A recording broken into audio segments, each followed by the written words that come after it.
right, so after 7 years, Cardi B finally drops her sophomore album, Am I the Drama, following her 2018 album, Invasion of Privacy, which was a huge debut for Cardi B, which had a lot of success, hit records, and every song being at least platinum at the time of this recording. And Cardi showed that she's also a female rapper with a loyal fan base. A pretty big loyal fan base, I'd say. Bardi Gang, that's the name. But fast forward 7 years later, Cardi B is still relevant, she's still a big name, but the hype isn't the same that it was back then in 2017, even in 2020, 2021. I think that was her time to drop that second album, that sophomore album where she's been in the game, she's well known, she has a fan base, and at that time the song WAP came out. That song was everywhere, it was massive. Cardi was showing that she can still drop hits. She had press, she had the song Up, and it only made sense to drop that sophomore album because she would always say, oh, I'm dropping this album, and then it would always get pushed back for some odd reason. It was always this excuse, that excuse, and then it just stretched out until 2025. So here we are with Am I the Drama? And with this album right here, Cardi B had big shoes to fill because that first album was such a success. Like, there was no way Cardi B was going to replicate what she did on her debut album because she took so long to drop a project. Like, yeah, she did drop some singles throughout the years and stuff, and it's all her fault because she was always giving her fans false hope, telling everyone it's gonna drop on this date or around this time, and then it doesn't happen, and then it gets pushed back.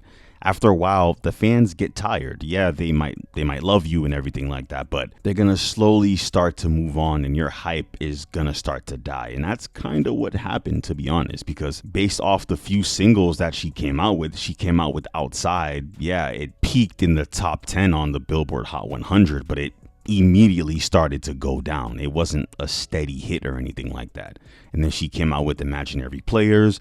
That one didn't really stick neither. It did way worse than Outside, actually. So when seeing these singles weren't doing numbers like that, I made a prediction in my other Cardi B videos saying that she's probably gonna be selling a little bit over 100K because despite her taking so long to drop this sophomore album, she still does have a fan base, but selling over 200K the way Invasion of Privacy did. I think it sold 255 first week. I'm like, yeah, this Am I the Drama album is not even sniffing those numbers. There's no way. And when the projections for Am I the Drama came out, based on chart data, Cardi B's Am I the Drama album was aiming for a #1 debut on the Billboard 200 with about 125 to 150K units sold first week. And in my opinion, that sounds about right for Cardi B. That's her range in 2025.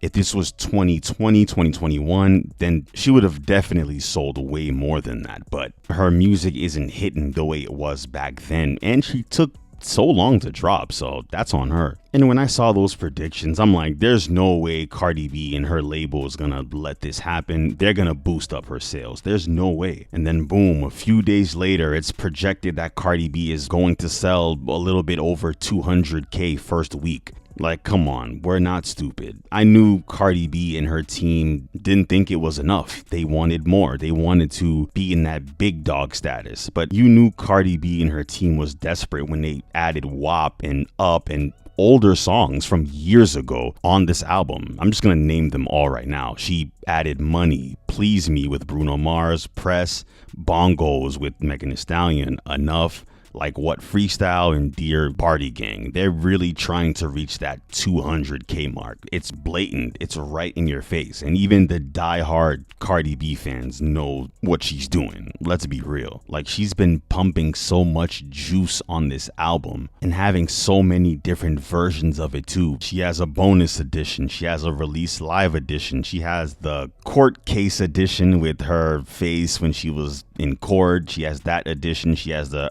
time edition, she actually has 2 court editions of Am I the Drama. It's like 2 different album covers and stuff like that. You can buy them separately, whichever one you want. Like, she's really trying to boost them sales. But there is one thing I do salute Cardi B for. It's when she was going out there selling her album physically, just going out there in person, meeting with the people, doing things like that. That's how it should be, because a lot of artists these days, they'll just tweet out their album coming out next week. Then they tweet out the track listing, a few days before the album drops, and then that's it.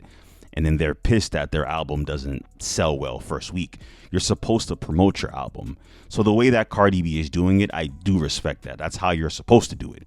You're supposed to go out there in public and kind of show your face and let everybody know the product is worth buying. I do think we need to get back to that again. Let's make that the norm. I mean, I wouldn't suggest everyone to do exactly what Cardi B is doing because, she's twerking in front of fans, doing a lot of, Cardi B type of things.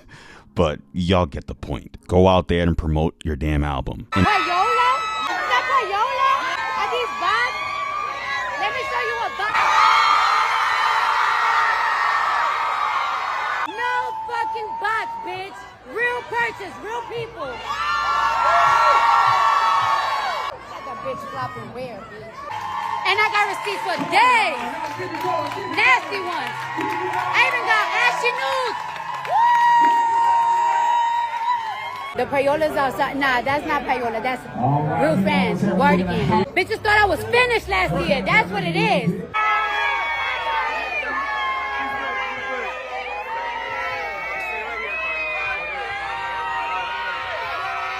As for the album, how it's sounding, it pales in comparison to her debut album. Come on. It's not even close. But is she popping her shit? Of course, that's what Cardi B is. That's her brand. That's her style and everything like that. And I like how she has some vulnerable tracks on this project. Of course, she has songs aimed at Offset, talked about how he did her wrong, their ups and downs, things like that, how she's with Stephon Diggs now, things of that nature. But from listening to this project, I don't think there is the smash.